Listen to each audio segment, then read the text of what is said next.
But this monument has another story. This monument was placed by the survivors.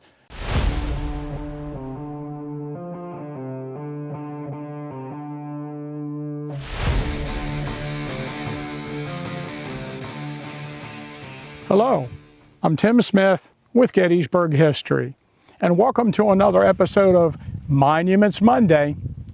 And today, I thought I'd talk a little bit about the first regimental monument on the Gettysburg Battlefield, and that's the 2nd Massachusetts Infantry. It's kind of interesting about this monument. This is not the first monument that was placed at Gettysburg.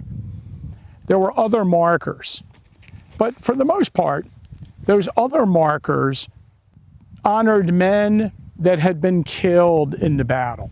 And there were monuments and markers placed on other Civil War battlefields. And for the most part, those markers honored men that were killed in other Civil War battles. There's an interesting article in September of 1879 that originally appeared in the Boston Transcript. And the article is about Gettysburg after 16 years. What can the visitor of either class see to suggest that a battle was fought here? And they talk about when you come to Gettysburg and you visit the battlefield, you go through the town, you see buildings with bullet holes in them or artillery shells sticking out of them. You can come along Culp's Hill, riding south from the summit, and you can see the entrenchments built, or rifle pits built by the 12th Army Corps, and see where the fighting occurred. You can actually look out onto the side of Culp's Hill and you can see the dying trees and trees with bullet holes in them. You can go to a little round top and you can see stone walls that were built by the armies. But there's only a few places where there were markers or interpretation of the fact that fighting occurred here. And according to the end of this article, the 2nd Massachusetts Infantry Association is now preparing to raise a simple memorial to its men who were killed in the notable charge across Spangler's Meadow on the morning of July 3rd, 1863. These examples will undoubtedly be followed by other associations until one day the field will be full of historic landmarks to tell the story of the battle to coming generations. And so in September of 1879, it was announced that this monument was in works. There's an article in December of 1879 in the Boston Evening Transcript, and it mentions that a committee had been organized of the Reverend George Thayer of Boston, James Francis of Lowell, and George Morris of Newton, the officers that were in this regiment that were here and fought in the battle. After examining various designs, they picked one that was submitted by John A. Fox, architect.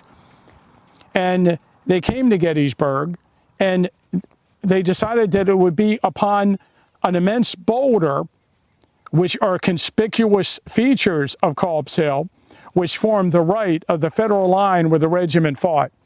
To this end, Mr. Thayer visited Gettysburg in the summer of 1879.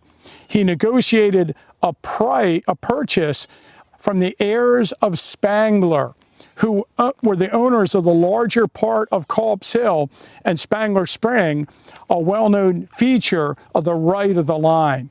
They purchased a lot of land 24 feet square, enclosing a boulder 61 feet in circumference and about 4 feet high.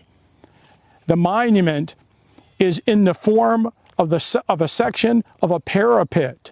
It's of Gettysburg granite, quarried on the battlefield and satisfactorily wrought by Hapload and Cassat of Gettysburg.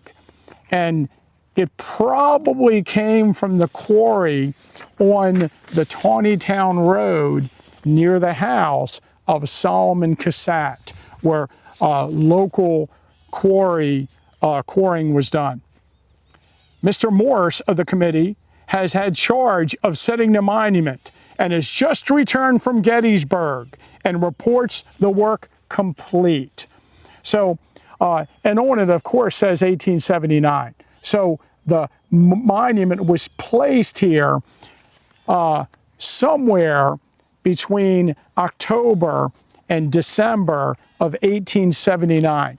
It doesn't appear like there was an initial dedication ceremony for this monument, but it marks the spot where the regiment was positioned on the morning of July 3rd. And according to the monument, from the hill behind this monument on the morning of July 3rd, 1863, the 2nd Massachusetts Infantry made assault against Confederate troops positioned in the works at the base of Culp's Hill opposite. And according to the article from the Boston Transcript in December of 1863, at early dawn of the 3rd, orders came from the Corps commander to advance 2 regiments against the enemy's works. The 2nd Massachusetts and the 27th Indiana were at once selected. And you can see the 27th Indiana Memorial just across Colgrove Avenue from the position we are located. That was placed in 1885. It was murder, and all felt it. The 2 regiments numbered in the aggregate of about 600 men, and they were to charge upon a Confederate division consisted of 10,000 men well entrenched.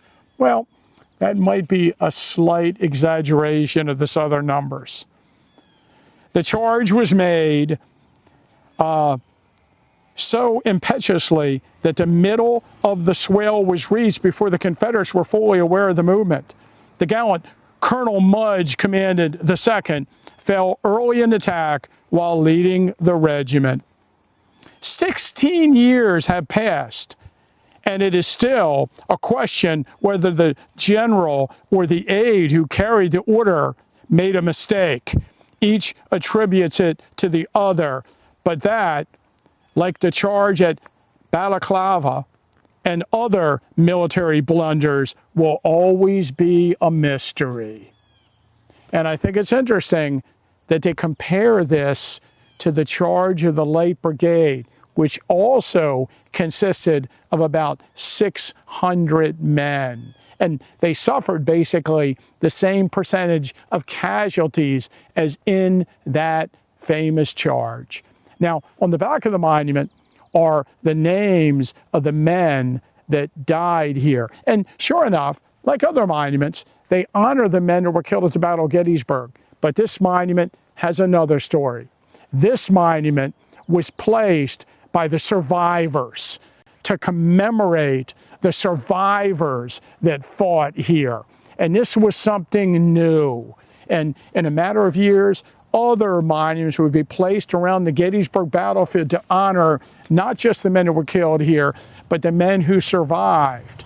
And those monuments and those dedication ceremonies had a large impact on the way that we feel about the battle today. One last thing. In 1880, William Tipton brought William D. Holtzworth out to this rock, and there are a couple photographs showing this monument a few months after it was placed. And you might notice in the photograph there are 4 stones around the 4 sides of the monument. The rock is a circle, and you can see the iron bars that connect these stones to the rock, and you can still see in the rock the holes where the iron bars held onto the stones, although the stones no longer exist. And of course, you can see through the trees along Rock Creek, which is right over there. And you can see the Charles Zephaniah Tawney farm in the back of the photograph also. Remember, if you like all the content that we continue to put on our YouTube channel, please like and subscribe.